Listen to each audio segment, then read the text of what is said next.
एक सुनसान रात पूरा शहर जब नींद से अपने रिश्ते को मजबूत कर रहा था तो उस वक्त भी नरेंद्र अपने घर पर जागा हुआ था। मोबाइल की स्क्रीन पर टकटकी लगाए अपने दोहरे चरित्र का प्रदर्शन कर रहा था। एक चरित्र में वो अपनी वो सोच उजागर कर रहा था जिसमें धन हो और उसके इर्द गिर्द लड़कियों का जमावड़ा लगा हो। दूसरी ओर वो श्वेता से बात कर रहा होता है। श्वेता उसकी गर्लफ्रेंड का नाम था। श्वेता उसकी 12वीं गर्लफ्रेंड थी। वो हर एक लड़की के साथ 3-4 महीने का ही वक्त बिताता था। श्वेता बेहद अमीर परिवार से ताल्लुक रखती है। बाकी लड़कियों की तरह नरेंद्र ने श्वेता को भी झूठ के पर्दे में ढक के रखा हुआ था। उसने श्वेता के सामने अपने माता पिता की वो इमेज बनाई हुई थी जो उन्होंने कभी निभाई ही नहीं थी। कहते हैं ना कि किसी की इमेज को धूमिल करना बेहद आसान है, लेकिन किसी की इमेज को बनाना बहुत मुश्किल काम है। उस अंधेरी रात में कुछ अनसुनी घटना का भी संबंध जुड़ा था, जिसकी शुरुआत नरेंद्र से ही होती है। अमूमन रात एकदम शांत होती है। सभी जीव जंतु रात के सपनों की दुनिया में खुद को झोंक चुके होते हैं। रात की शांति में सिर्फ घड़ी की टिक टिक ही सुनाई देती है, जो उस रात 1 बजे का समय दिखा रही होती है। अमूमन रात एकदम शांत होती है। सभी जीव जंतु रात के सपनों की दुनिया में खुद को झोंक चुके होते हैं। रात की शांति में सिर्फ घड़ी की टिक टिक ही सुनाई देती है, जो उस रात 1 बजे का समय दिखा रही होती है। नरेंद्र अभी भी फिलहाल फोन पर बिजी था। खिड़की के बाहर चांद की रोशनी आज कुछ धीमी थी। ठंड भरी सर्द हवा खिड़की के दरवाजे में बनी पतली सी जगह से गुजरते हुए नरेंद्र को ऐसा महसूस कराती है कि उसे कोई छू रहा है, अपने कोमल हाथों से उसे अपनी तरफ बुला रहा है। तभी अचानक नरेंद्र के कानों में एक प्रेम से लबरेज आवाज आती है, नरेंद्र, तुम सिर्फ मेरे हो, मैं तुम्हें खुद से दूर नहीं होने दूंगी। नरेंद्र ये सुनकर घबरा गया। उसने डर के मारे अपना फोन बेड पर रखा और खिड़की की तरफ भागा, लेकिन खिड़की से कोई नहीं दिखा। वो जैसे ही खिड़की फिर से बंद करके वापस बेड की तरफ मुड़ा, चांद की रोशनी में एक परछाई से उसका सामना हुआ। उस परछाई ने एक हाथ से उसकी गर्दन को दबोचा और उसे फर्श से कुछ इंच ऊंचाई पर लाकर नीचे पटक दिया। खौफ के साथ चोट लगने की वजह से बेहोश हो गया और वो होश में आने के लिए सूरज की रोशनी के आने तक का समय लेता है। नरेंद्र की अपने माता पिता से बिल्कुल भी नहीं बनती थी। वो हर समय किसी न किसी बात पर अपने माता पिता से लड़ता रहता था। उसकी जिंदगी में रिश्ते का कोई मोल नहीं था। वो अपने माता पिता को मात्र एक ATM मशीन समझता था। अगली सुबह भी यही हुआ।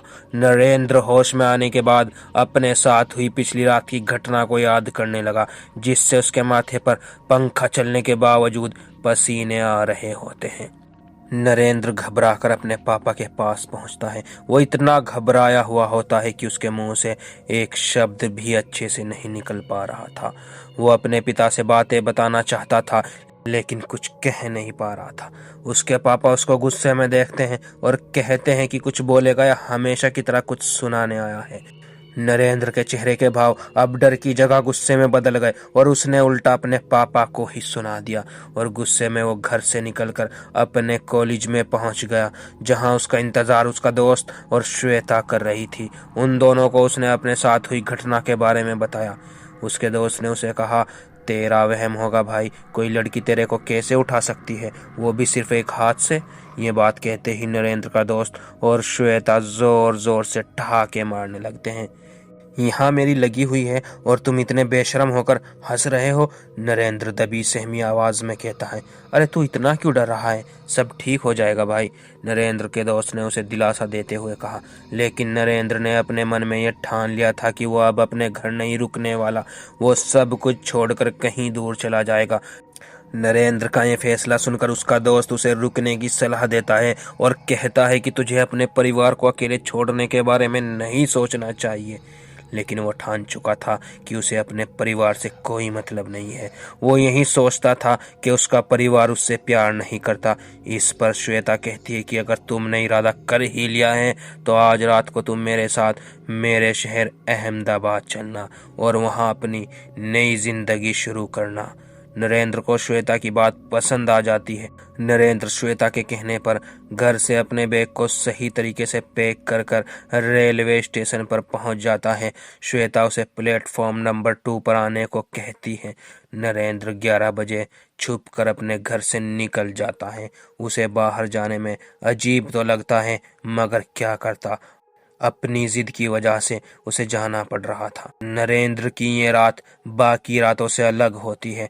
मौसम में सर्द हवा की मौजूदगी तो होती है, लेकिन फिर भी नरेंद्र को घुटन महसूस कराती है।